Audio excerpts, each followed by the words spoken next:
Ask yourself if you can deal with a second term of teleprompter dependency.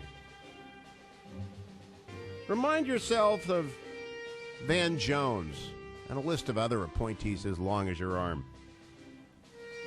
Recall that President Obama and his administration attacked the D.C. voucher program that allowed impoverished children to escape the D.C. public schools. Remind yourself that he inserted himself unsuccessfully into the campaign to bring the Olympics to Chicago. Keep in mind his extraordinary rhetoric, implying on one occasion that the collapse of the Minnesota Bridge over the Mississippi River was the result of a lack of infrastructure funding. Recall that he said he believed in American exceptionalism, but then President Obama added, but all countries believe that they're exceptional. As you consider re-electing President Obama, keep in mind his dabbling in basketball bracketology while the Middle East fell into chaos and gas prices skyrocketed. Keep in mind his attacks on Scott Walker and the Wisconsin legislature for the governor and the legislature's exercise of their sovereign legislative authority on public employee issues.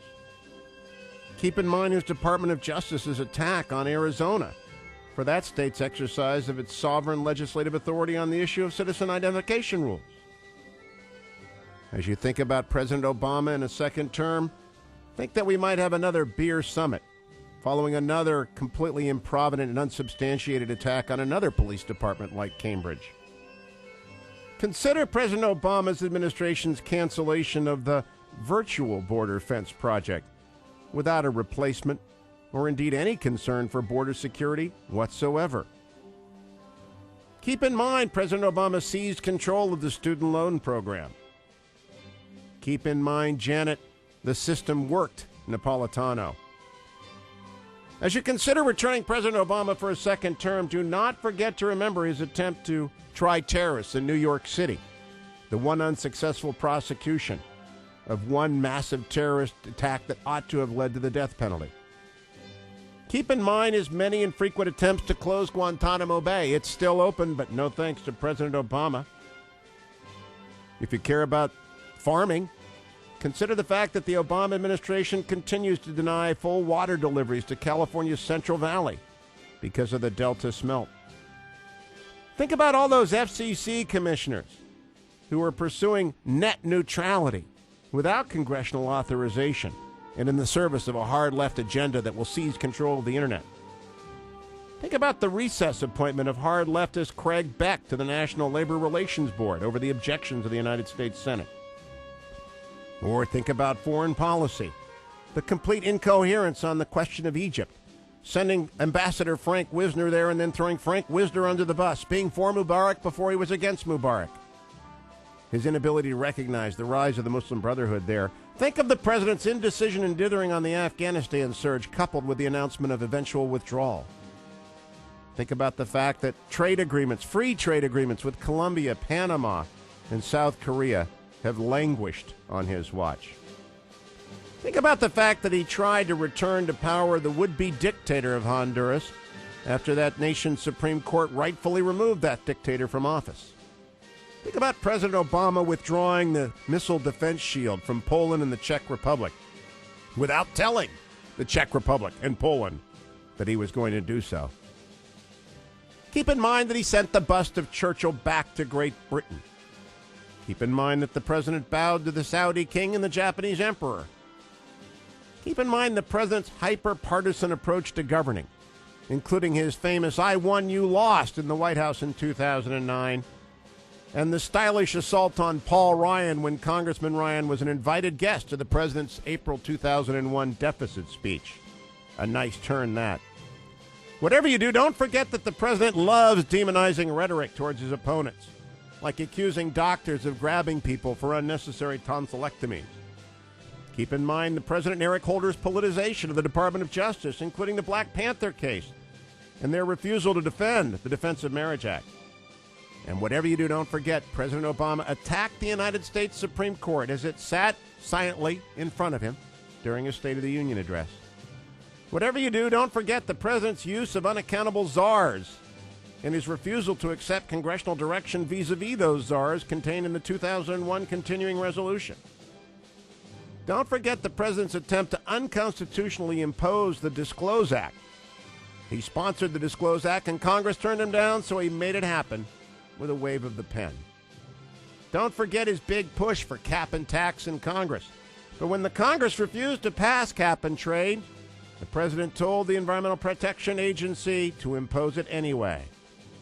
Don't forget that the EPA has also shut down Shell Oil's Arctic oil exploration.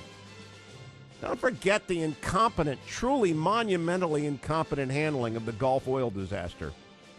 And don't forget that in the aftermath of that incompetence, the president imposed a slow permatorium that has led to rig after rig leaving Louisiana's Gulf Coast. Widespread unemployment there, skyrocketing gas prices. Don't forget the Libyan fiasco, though chances are it will go on and on and on. And whatever you do as you consider whether or not President Obama deserves a second term, don't forget his failure to support the Syrian revolution when Assad, the dictator, mowed down his people by the dozens, by the scores, by the hundreds. And while we're thinking about failure to act, don't forget that the president failed to do anything to support Iran's Green Revolution in the aftermath of the 2009 elections there. When you couple his hostility towards the free democracy movement in Iran with the president's hostility to Israel, his attack on apartment expansion, his icing of Prime Minister Benjamin Netanyahu in the basement of the White House, well, you've got all you need to remember about the president's foreign policy. Don't forget Dodd-Frank, the worst thing to happen to American banking ever. And whatever you do, don't forget that the president ordered the seizure of GM and Chrysler, looting the bondholder wealth and transferring it to his union friends, and then instructing the Department of Treasury to dump that GM stock at a loss. Don't forget the towering Mount Everest high deficits, which accumulate year after year after year. And don't forget that when President Obama promised that he would act, he sent up a 2012 budget that was feckless beyond, well, any reasonable estimate of any kind of irresponsibility.